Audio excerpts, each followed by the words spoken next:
takes a lot for like a group of friends in Scandinavia to speak English on behalf of one person. Yes. And that's not to be rude. How did you meet your boyfriend? That's a question. So That's a question. She has attachment issues, so even saving a fucking phone number. Buy your alcohol in a kiosk and go sit by the water. Yeah. Because buying alcohol at restaurants is so expensive. Cheers. Cheers. To our first Q&A. I know! I'm so nervous. For this video, we're going to focus on like life in Scandinavia, how I got started in Scandinavia, like where we met. Yeah. And then I guess for your channel, you're going to do more of like fashion. Yes, so my name is Katarina. I am 26 and I live in Copenhagen. I know Verona from work. Yeah. She basically hired me like 2.5 years ago. Yeah, we both worked at a fashion app. So I was hired as the first employee and I was like the marketing manager / community manager. And I just applied on LinkedIn. How did it come up? I literally was at my little internship in Copenhagen and I had just gotten a rejection from Vogue Scandinavia to be a social media assistant. Oh my god, Yeah. how life is Literally a circle. just got the rejection, thought like my life was over. Like, oh, this was my like chance. And they were starting a Vogue in Stockholm. I was like, this is meant to be. Yeah, like, this is everything I could have asked for. And then when I didn't get that, I was like, but that was my calling. Yeah, like, your that way was my way in. And then literally the day I got rejected, I remember literally going back to LinkedIn being like, fuck my life. And like the first job I saw was like community manager for a new Swedish fashion app. Yeah, so then I got hired. I met Filippa and Engla through my boss. Because she was like, oh, we have these 2 influencers for you to work I with. thought you found them. I didn't know until you found them. No, she found them. She found them. So I had no idea who they were. She was like, I just found these 2 girls. One's a photographer and one's like my neighbour's friend who's a fashion influencer. Engla? Yeah. And maybe we should get them both involved. And I was like, yeah, sick. But then we basically were working with Stylman for like a year. And then we were like, okay, we want to get some like Copenhagen girls involved, like just as influencers. And I knew what Stylman was because I followed all of you girls on Instagram. Yes. So I remember when I got the first DM from Filippa, I was like, oh my god, they know who I am. we all thought you were so cool. And then we basically had like a dinner party in Copenhagen. Yeah. And Kata was there, and I guess because we had like met you and we just vibed, I was like, sick, let's do it. I was also very laissez-faire about hiring people. I like did it. But I feel like at the But same I time, just you went off had a feeling. Yeah, I had a exactly. feeling. Yeah. And luckily, yeah, our bosses were like super like easygoing and trusted us to like grow the app in whatever way we wanted. Perfect job. It was the in your perfect early first job. 20s. Oh my god. Perfect And with your first job. friends. Yeah. It was a dream and I don't think it's relatable. Like, No. I don't think for anyone starting in the fashion industry that job is It's relatable. like a reasonable expectation. Exactly. Because Just also to I think put that out there. yeah, that's a really good point. And like we all ended up really, really getting along. So then Sarah joined maybe right before you joined, I think. Before me. Yeah, right before you. And then Alice is Engla's sister, so that's how we met Alice. So we all met through work and then ended up becoming really good friends. Yeah. So I think it was an unusual 100%. situation 100%. that just like worked out for some reason. We all vibed. Do you agree with the stigma of Scandinavians are a cold population or they're like super individualistic? Just for context, I moved to Sweden 5 years ago or something to study. COVID hit. I like should have gone home. Everybody was going home and I decided to stay. I just thought like, look, if there's like this pandemic at the time, none of us knew what that meant and it's contagious, like surely I have the same risk of getting it here as I do at home. And my mom's a nurse and like my grandparents were alive at the time, so I just was like, why would I put myself in that situation? So I stayed in Sweden and then I worked a little in Copenhagen and then moved to Stockholm. But with the cold thing, I want to hear what you can say. Yes. the Swedes, the Danes, the Norwegians and the Finns are different. 100%. It's not people. the same culture. No, not at at all. And I think a lot of people think Scandinavia is one place. No, like the Danes are so different than the Swedes. I'm stereotyping here. Yeah. The Danes are like cool.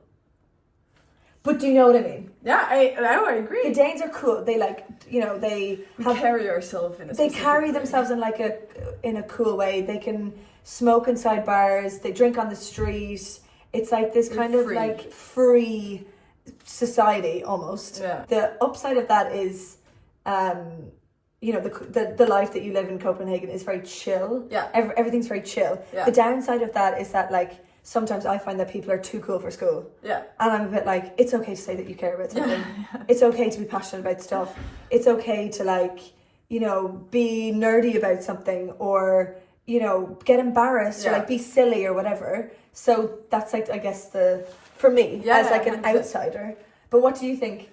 So for the Danes, I'm born and raised Copenhagen. I have the same friends that I've had since I started high school. And we were definitely not good at bringing new people in to our community. And I think that's because we all stay in Copenhagen. So for you in Ireland, as you've said before, like so many people study abroad and like move to different countries and different cities. Most Copenhageners stay in Copenhagen because their entire life. It's kind of paradise. I think that's what and I agree. I think Copenhagen is the best city in the world. Yeah. And I've talked to like a lot of different people who studied in Copenhagen for a semester, and they only become friends with the other foreigners. Yeah.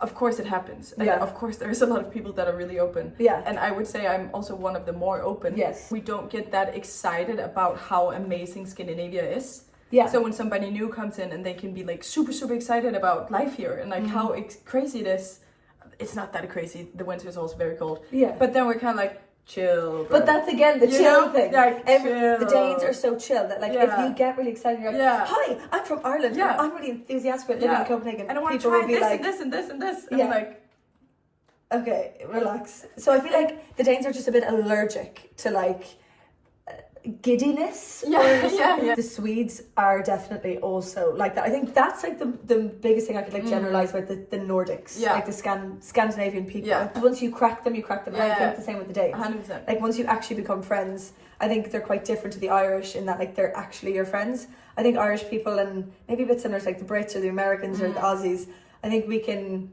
have like pretty casual friend relationships.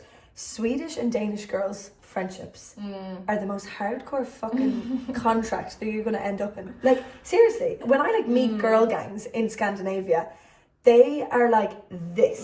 They like have sleepovers multiple times a week. Intertwined on with the each other's families. phone all day. They like are almost part of each other's families. And you get either their entire friend group and their family. Yeah. But you never get like one friendship with one person. Yeah. There's always like a crew. I think that's what makes like community in Scandinavia so strong. That like once your people are friends, they're really friends. Like really, really, truly. They're not like losing contact for a couple of months. Do you know what I mean? I feel like 100%. you and your girls, it's the same with like you and your school girls. Like it's just tight beyond any friendship I had ever seen. The language barrier is a big deal. Yeah. It takes a lot for like a group of friends in Scandinavia to speak English on behalf of one person. Yes. And that's not to be rude. It really isn't. But it's a mix of laziness and this is the humor that we have, and it's in a specific language. A lot of Scandinavians are great at English. Yeah. They still feel some sort of insecurity about speaking. Would rather be quiet than like take each other seriously. You can't take each other seriously. English. And then like especially with lads, one of them will speak English and all of them will be like, oh, and I'm sitting there being like, obviously this isn't funny to me because like your English is great and I just want to have chat. Yeah, I want to communicate. So I think in general, like Swedes and Danes, like they're not like dying to speak English. Of course you get the occasional person. I think it's a common like misconception abroad that people in the Nordics are amazing in English and they love speaking English. I don't know who the fuck spread that rumor. It's not a flex. It's not a flex because they're all fluent. Yeah. But I hear that all the time from like, I think it's an older generation. Yeah. Like, I feel like I've been told so many times, oh, sure, the Swedes just love flexing their English. I'm like, no, they don't. No, not at all. No, they don't. Not at all. But I've been in so many genuinely uncomfortable situations throughout my years in Sweden where I'm sitting there and there's an entire table of people speaking Swedish and I know that they could all switch to English like that, but they don't switch. Or like there's been times where like I'm at a dinner party table and I keep trying to switch it and nobody's going to switch it. And that's so rude. And it's I guess so rude. It's just rude. You don't have to defend anybody. But I don't know if it is rude because like they're in Sweden. Do you know what I mean? At a dinner party with their Swedish friends. And because this random Irish girl turns up. But if I was at a dinner in France and everybody spoke French, I would consider that rude if... Yeah. Not that the entire dinner party has to change to English, but the people I am in conversation with... And when I have no chance in hell. And when the whole table turns Swedish. Exactly. And you're sitting there like a fucking lemon. And you don't want to be like, excuse me. No. Once you understand a bit of Swedish, you can like listen to what people say and you just respond in English. And then the whole conversation turns English again. Fine. Whereas if you can't understand anything, that was the point where I was like, this is horrible. Yeah. Like, I feel uncomfortable. Yeah. And even like, I'm a very social person, but like in those situations, I found it so awkward because I didn't know what expressions to make. Yeah. Because I was like, you don't know if this is a sad story. If people are like laughing and I start laughing, they're gonna look at me and be like, "What the fuck are you laughing at?" But everybody laughs and you're sitting like this. Exactly. Then they're like, "Oh, she's a bit What's boring." wrong with you? Somebody asked, "Did I intend on moving back to Ireland?" The answer is I don't know because I'm not really a planner, and I actually don't know. I have just bought an apartment in Stockholm. Yeah. And Kata just bought an apartment in Copenhagen. Adults. So fucking adults. Yeah. It's crazy. And that's definitely a level of commitment. Yes. Yeah. To Stockholm. It is a bit of a commitment that I have. But I feel like with you take 6 months at a time, then it might be 2 months in Paris, might be 2 months in Copenhagen, might be 2 months in Ireland at one point. Scandinavia is an amazing place to like potentially like have a family and settle down. Yeah. Like 100% I agree. With the like social services that there are there. School is free, uni is free, healthcare is free. Exactly. Just very secured and supported, especially as a woman. So the state is your friend. Yeah. And I think that's kind of rare in the world that we live in right now.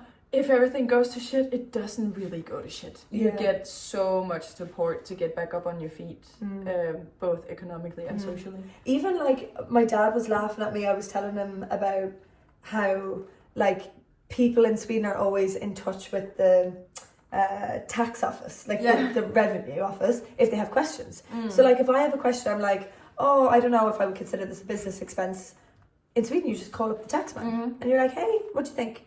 In Ireland, you don't go near the taxman. Really? And you hope that he never goes near you. Really? And you just try and keep as fucking distant as you can. And it wasn't my dad or someone I was telling, was like, whoa, that's so unusual that you like call the taxman for help. Like you don't really do that at home. Yeah, on another note, Denmark is, I saw that not too long ago, Denmark is the country in the world with the highest women safety index. Is it? So Denmark is the safest country in the world for women. Wow. I think that's really cool. Quick fire round. Yeah. Of favourite places in Stockholm and Copenhagen. Okay, Copenhagen. My favorite cafe currently is Grums in Nørrebro. Oh, so fucking good. It's where we had breakfast when you stayed with me. Love that place. Love that. So working, best bun with cheese. Kind of still undiscovered, but kind of being discovered right now, which is a bit annoying. Yeah, great for working. Great for working. There's a new restaurant opening in Copenhagen every single day. So I just went to Barmoro, which is a new one that just opened. I'll get the spelling of that now. Yeah, if you want to go to like a Copenhagen spot to get like the vibe, Bakker Busk, which is a vegetarian restaurant that you've been to. We were there for Anna's launch party. Anna's party. Gorge. Yeah. Very Danish, very funky. It's like vodka shot with a pickle. I want to say vintage shopping. So many good, both like high ends and cheap ones. The cheap ones are mostly in Nørrebro, unlike Nørrebrogade. There's also a few high end ones. But if you go to Vesterbro, there's in the center of the city, a Videre vintage store, Vilden store, and then always buy your alcohol in a kiosk and go sit by the water. Yeah. Because buying alcohol at restaurants is so expensive. But since you can drink on the street and you can drink wherever you want. What's it called? La Banchina? La Banchina. La Banchina. Perfect spot for summertime. You can swim, you can eat, you can drink. It's beautiful. It's beautiful, but there is a lot of spots like that in Copenhagen. Also, Christianshavn. Underestimated area for tourists. Definitely go there. There's canals and the restaurants are amazing. Yeah. And it's so Danish. You'll find kind of like the old city in Stockholm, Old Town. The Old Town, yeah. It's kind of the same in Christianshavn. I don't know if I've... I don't think you've been there either. No, but you will. Yeah. So Bala Una, Osteria 24. Italo Cafe.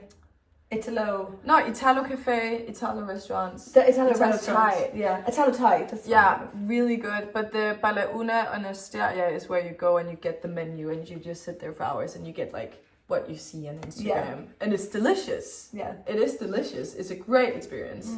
But there's too many good spots for me to pick a good one. But like here you got like 8. Stockholm, I'm so bad at restaurant recommendations. I don't care about food.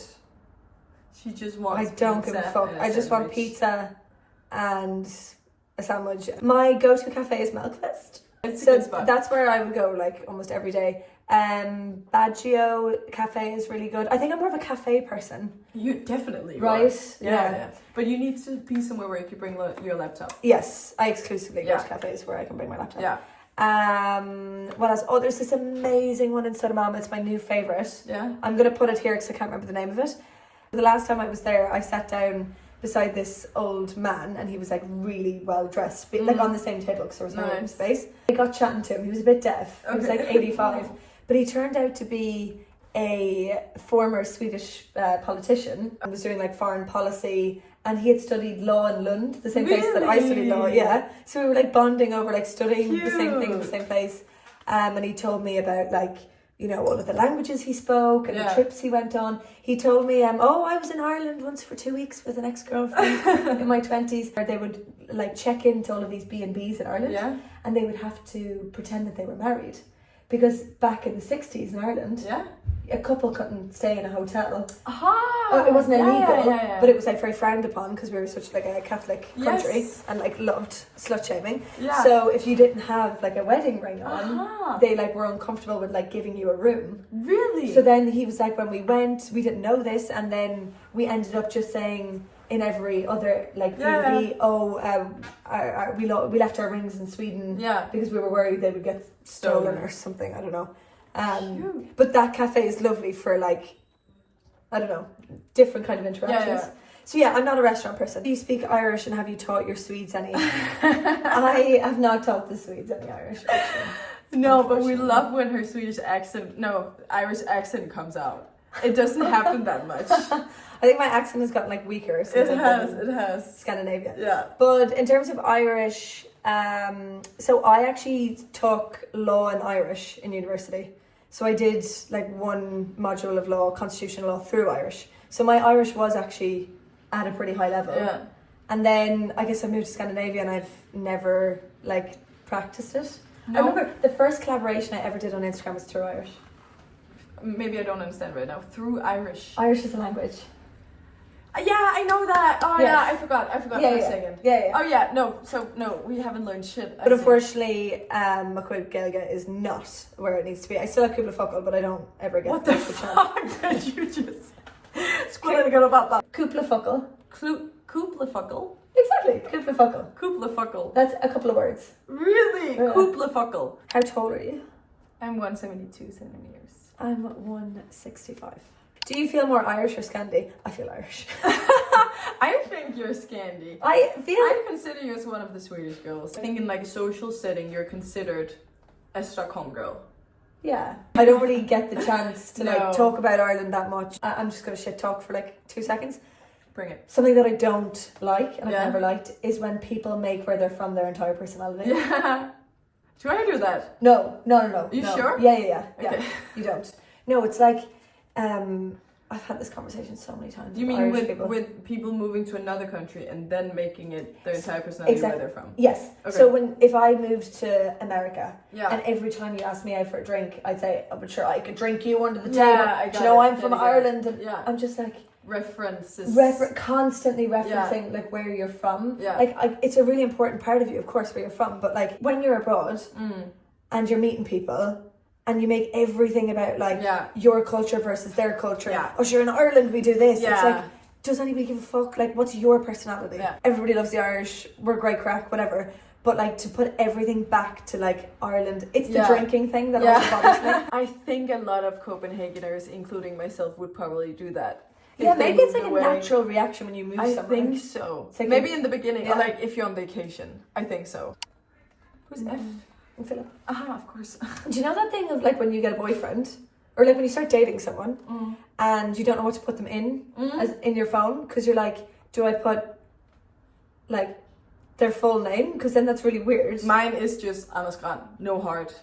It's no just baby. Full name. It's just his full name. Okay. Because when we started dating, I didn't want to be like Andy. And a heart, Andy, because I didn't know where it was going. For me, I didn't save his number for like 4 months because I was like, saving his number is attaching myself too much, and like, what if I don't know? She has attachment issues, so even saving a fucking phone number is too much for her. Like, did you hear yourself? I know, it took me like 4. Like, what? A phone number? I just tried to justify that, and like when I started talking, it sounded like ridiculous. That's a phone number. How did you meet your boyfriend? That's a question. So That's a question. So we met at a flea market. Did you? Yeah, that's the romantic version. The I unromantic think you're telling me version. something else. The official version is that we met at a flea market. The unofficial version is that he DM'd me to Yeah. meet him at this flea market. And then we were both there at the same time. I died because I knew who he was for a very long time and I thought he was the hottest guy on earth. Then we started hanging out like a lot and I didn't know if it was as friends or as more than friends. And then now we're engaged 3.5 years later. What about you? I met my boyfriend on Tinder. Sponsored by. I wish. I was single for like 2 years maybe. All of my time in Stockholm I was single. Saw Philip on Tinder and I was like, whoa, like that is a bit of me. The pictures, like it was such a strong reaction. I was like, oh my god, he's like so my type, it's like ridiculous. So then I wrote to him and I said, I think we'd look good together.